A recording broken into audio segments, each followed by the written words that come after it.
व्हिडिओमध्ये आपण पाहिलं होतं की history of animal classification. Okay, animal क्लासिफिकेशनची आपण हिस्ट्री पाहिलं होतं. त्यामध्ये आपण 3 मेथड्स पाहिलं होतं. सगळ्यात पहिली मेथड होती आर्टिफिशियल मेथड. ओके, ही आर्टिफिशियल मेथड कोण मांडलेली होती? आर्टिफिशियल मेथड ॲरिस्टॉटल या सायंटिस्टने मांडलेली होती. त्यानंतर सेकंड मेथड पाहिली होती natural system of classification. Second कुठली पाहिली होती?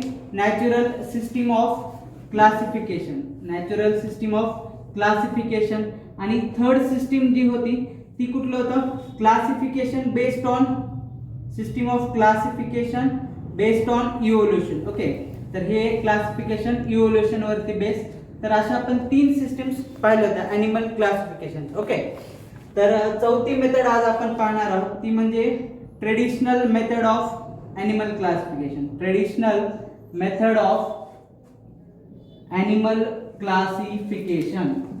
Traditional method of animal classification. बघा आता ह्या ट्रेडिशनल म्हणजे काय? पारंपरिक. ट्रेडिशनल पारंपरिक मेथड कुठली आहे?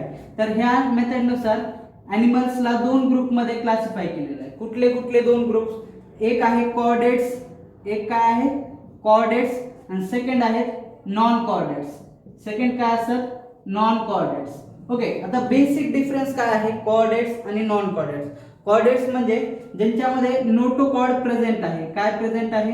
Notochord. Notochord is present. Chordates मध्ये नोटोकॉर्ड काय असतो मित्रांनो? प्रेझेंट राहतो. कॉर्डेट्स मध्ये नोटोकॉर्ड हा प्रेझेंट राहतो. तर नॉन कॉर्डेट्स मध्ये नोटोकॉर्ड काय असतो? Notochord is absent. Notochord is absent. So notochord काय असतो बघा? Notochord is a rod like structure. जेव्हा इनिशियल स्टेजेसमध्ये जेव्हा एम्ब्रिओ डेव्हलपमेंट एम्ब्रियोनिक स्टेजमध्ये काय असतं की आपल्यामध्ये वर्टिब्रल कॉलम राहतो. पण एम्ब्रियोनिक स्टेजमध्ये काय असतं? वर्टिब्रल कॉलम कुणापासून डेव्हलप झालेला असतो? ह्या नोटोकॉर्ड पासून. मग त्या नोटोकॉर्ड हा काय असतो? एक रॉड लाईक स्ट्रक्चर राहतो inside the embryonic body. Okay, rod like structure असतो हा नोटोकॉर्ड. तर कॉर्डेट्स मध्ये नोटोकॉर्ड हा प्रेझेंट राहतो आणि नॉन कॉर्डेट्स मध्ये नोटोकॉर्ड काय राहतो? ॲब्सेंट राहतो. तर आपण बेसिकली ह्याचा काय पाहूयात? आता एक डिफरन्स पाहूयात दोघांचा. तुम्ही स्टॉप करून लिहू शकतात. हे जे काही आपण शिकवलेलं आहे ते स्टॉप करून तुम्हाला लिहून घ्यायचं आहे. Okay, chordates and non chordates. Chordates and non chordates. So हा क्वेश्चन जो आहे हा 3 मार्क्सला किंवा 2 मार्क्सला विचारू शकतात. Distinguish between chordates and non chordates. तर आपल्याला बघा सर्वात पहिला पॉईंट काय असेल? तोच नोटोकॉर्डचा. कॉर्डेट्स मध्ये काय असणार? Notochord is present. Notochord is present. Notochord is present. आणि इकडला काय असेल? Notochord is absent. Notochord is absent. Okay, ह्यांच्यामध्ये नॉन कॉर्डेट्स मध्ये नोटोकॉर्ड हा ॲब्सेंट राहतो. म्हणजे ह्यांच्यामध्ये वर्टिब्रल कॉलम सुद्धा ॲब्सेंट राहतो. नोटोकॉर्ड ॲब्सेंट म्हणजे वर्टिब्रल कॉलम सुद्धा ॲब्सेंट. आणि कॉर्डेट्स मध्ये नोटोकॉर्ड कसा असतो? प्रेझेंट राहतो. नोटोकॉर्ड म्हणजे वर्टिब्रल कॉलम म्हणजे काय? पाठीचा कणा. तर ह्या कॉर्डेट्स मध्ये नोटोकॉर्ड म्हणजेच वर्टिब्रल कॉलम प्रेझेंट राहतो, पाठीचा कणा प्रेझेंट राहतो. आणि नॉन कॉर्डेट्स मध्ये जे आहे तो नोटोकॉर्ड काय राहतो? ॲब्सेंट राहतो. Second point, pharyngeal gill slits. Pharyngeal gill slits are absent. Okay, आता बघा रेस्पिरेशन करण्यासाठी ह्यांच्याकडे फॅरिंगल गिल स्लिट्स पण नसतात. फॅरिंगल गिल स्लिट्स पण ॲब्सेंट राहतात. आणि नॉन कॉर्डेट्स मध्ये काय? नॉन कॉर्डेट्स मध्ये सॉरी इथं प्रेझेंट करा. Pharyngeal gill slits are present. Okay, आता कॉर्डेट्स मध्ये 2 गोष्टी आहेत. एक फॅरिंगल गिल स्लिट्स प्रेझेंट राहतात आणि सोबतच ह्याच्यासोबत काय राहतात? लंग्स राहतात. आता बघा फिशला वगैरे काय आहेत? फिशला वगैरे गिल्स आहेत. रेस्पिरेशन करण्यासाठी गिल्स आहेत आणि आपल्याला काय? लंग्स आहेत. तर कॉर्डेट्स मध्ये रेस्पिरेशन करण्यासाठी फॅरिंगल गिल स्लिट्स पण असतात आणि लंग्स पण असतात. आणि ह्याच्यामध्ये बघा नॉन कॉर्डेट्स मध्ये pharyngeal gill slits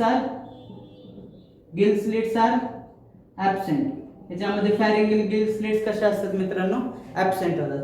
chordates chordates मधला फर्स्ट पॉइंट काय आहे की notochord is present. Non chordates मधला फर्स्ट पॉइंट काय notochord is absent. Second point pharyngeal gill slits are present and also lungs are present for respiration. Chordates मध्ये आपल्यामध्ये respiration करण्यासाठी काय लंग्स आहेत आणि फॅरिंगल गिल स्लिट्स पण आहेत. पण नॉन कॉर्डेट मध्ये फॅरिंगल गिल स्लिट्स ॲब्सेंट राहतात. आता थर्ड पॉइंट पहा. थर्ड पॉइंट मध्ये काय म्हणलेलं आहे की nerve cord means spinal cord. Nerve cord is present. Nerve cord is present and it is present on.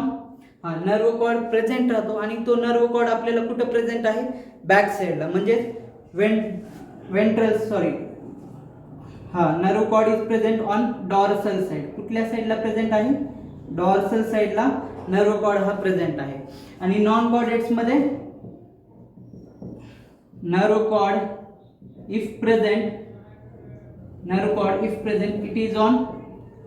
it is on ventral side. Okay.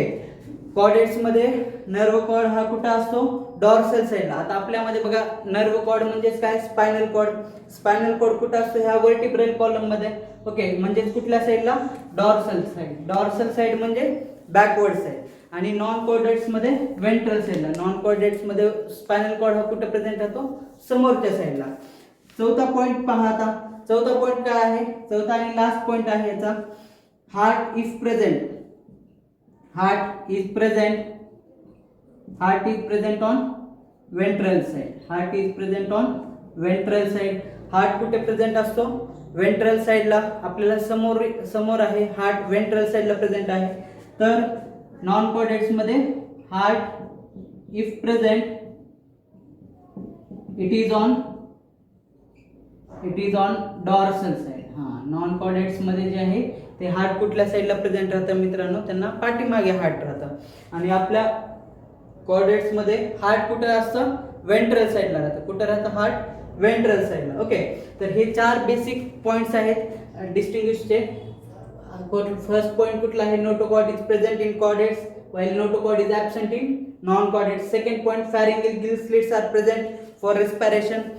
Chordates मध्ये pharyngeal gill slits किंवा lungs असतात respiration साठी. तर नॉन कॉर्डेट्स मध्ये pharyngeal gill slits कसे असतात absent राहतात. Nerve cord is present on dorsal side. आता आपल्यामध्ये नर्व कॉर्ड कुठे प्रेझेंट असतो डॉर्सल साइडला. नॉन कॉर्डेट्स मध्ये वेंट्रल साइडला म्हणजे समोरच्या बाजूला असतो. वेंट्रल साइड म्हणजे समोरची. डॉर्सल साइड म्हणजे पाठीमागली बाजू. Heart is present on ventral side. आता आपल्यामध्ये हार्ट कुठे कॉर्डेट्स मध्ये हार्ट कुठे प्रेझेंट राहणार आहे वेंट्रल साइड समोरच्या बाजूला. आणि नॉन कॉर्डेट्स मध्ये heart is present in dorsal side त्यांच्यामध्ये कुठं पाठीमागल्या साइडला असेल. ओके तर हे तुम्ही पॉज करून काय करू शकतात लिहून घेऊ शकता. ओके आता पहा ॲनिमल क्लासिफिकेशन.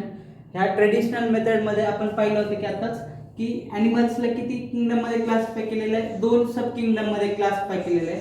ते म्हणजे कॉर्डेट्स आणि त्यानंतर आहे नॉन कॉर्डेट्स. काय आहे कॉर्डेट्स आणि नॉन कॉर्डेट्स. ओके आता कॉर्डेट्स आणि नॉन कॉर्डेट्स. पहिल्यांदा आपण कशाला पाहूयात नॉन कॉर्डेट्सला. नॉन कॉर्डेट्सला 10 फायलम मध्ये काय केलेलं आहे 10 फायलम मध्ये डिवाइड केलेलं आहे. किती फायलम मध्ये डिवाइड केलेलं आहे मित्रांनो 10 फायलम मध्ये. याला एक शॉर्ट ट्रिक सांगतो. फायलमचे नाव 10 फायलम्स आहेत. तर ते फायलमला ध्यानात ठेवण्यासाठी आपल्याला काय करावं लागेल एक शॉर्ट ट्रिक यूज करावं लागेल. काय आहे शॉर्ट ट्रिक ट्रिपल पी त्यानंतर ट्रिपल ए आणि सगळ्यात लास्ट आहे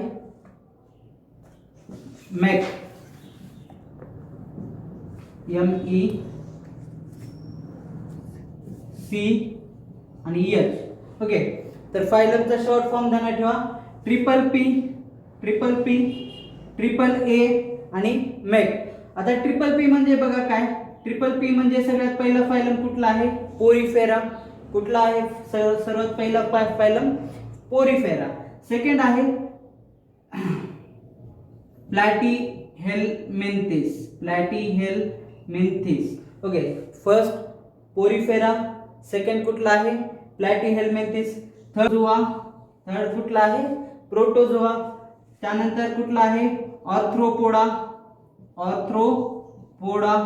ॲनिलिडा ओके, तर हे नाव मोठे आहे, थोडंसं अवघड आहे, त्यासाठी तुम्हाला काय करावं लागेल, ध्यानात ठेवण्यासाठी शॉर्ट ट्रिक यूज करावं लागेल. काय आहे, triple P triple A make. Make म्हणजे मेकॅनिकल. ओके, हां बघा, सर्वात पहिला पी म्हणजे काय, Porifera, Platyhelminthes, Protozoa, Arthropoda, Annelida, ॲशेलमेंथिस. कुठला आहे, ॲशेलमेंथिस.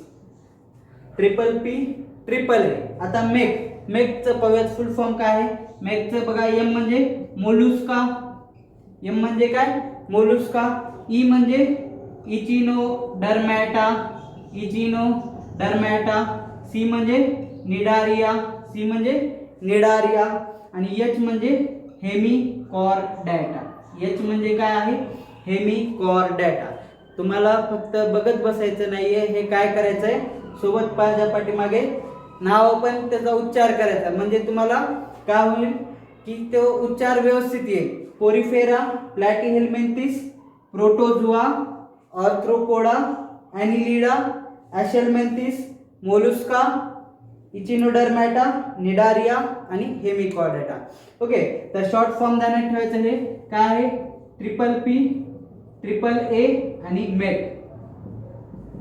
ट्रिपल पी ट्रिपल ए आणि मेक. तर हे काय झाले, आपले नॉन कॉर्डेट्स मधले 10 फायलम झाले. हे आता आपण कशाकडे पोळूयात, कॉर्डेट्सकडे. कॉर्डेट्सला बघा, कॉर्डेट्सला कशा, सब फायलम, सब फायलम 3 सब फायलम मध्ये डिवाइड केलेलं आहे. कुठले कुठले आहेत 3 सब फायलम, सर्वात पहिला आहे युरोकॉर्डेटा, युरोकॉर्डेटा, सॉरी फायलम 3 फायलम मध्ये डिवाइड केलेला आहे, युरोकॉर्डेटा. सेकंड आहे सिफॅलोकॉर्डेटा आणि सर्वात लास्ट आहे वर्टिब्रेटा. काय आहे, Vertebrata. Okay, Chordata phylum kingdom chordates. Chordates are divided into 3 phylum, Urochordata, Cephalochordata and Vertebrata. Then this phylum Vertebrata is again divided into 6 class. किती क्लास मध्ये ह्याला डिवाइड केलेला आहे मित्रांनो, 6 क्लास मध्ये ह्याला डिवाइड केलेला आहे. सर आता ह्याचा शॉर्ट फॉर्म काय ध्यानात ठेवायचा आहे, एसीपी राम. काय ध्यानात ठेवायचं आहे, एसीपी राम. चौथा आहे एसीपी राम, एसीपी RAM म्हणजे राम. ओके, ए म्हणजे काय, ॲम्फिबिया, ए म्हणजे ॲम्फिबिया. सी म्हणजे काय आहे, सायक्लोस्टोमॅटा, सायक्लोस्टोमॅटा. पी म्हणजे पीसेस, पी म्हणजे काय, पीसेस, माशांचा ग्रुप. ॲम्फिबियन्स मध्ये तुम्हाला जे जमिनीवर पण राहतात आणि पाण्यात पण राहतात त्याला आपण ॲम्फिबिया म्हणतो. त्यानंतर आहे रेप्टिलिया, आर म्हणजे रेप्टिलिया. ए म्हणजे एव्स आणि लास्ट एम म्हणजे मॅमेलिया. काय आहे, लास्ट एम म्हणजे मॅमेलिया. तर हे तुम्ही काय करू शकतात, स्टॉप करून सर्व लिहून घेऊ शकतात. तर हे स्टॉप करून पटकन काय करून घ्या, तुम्ही लिहून घ्या.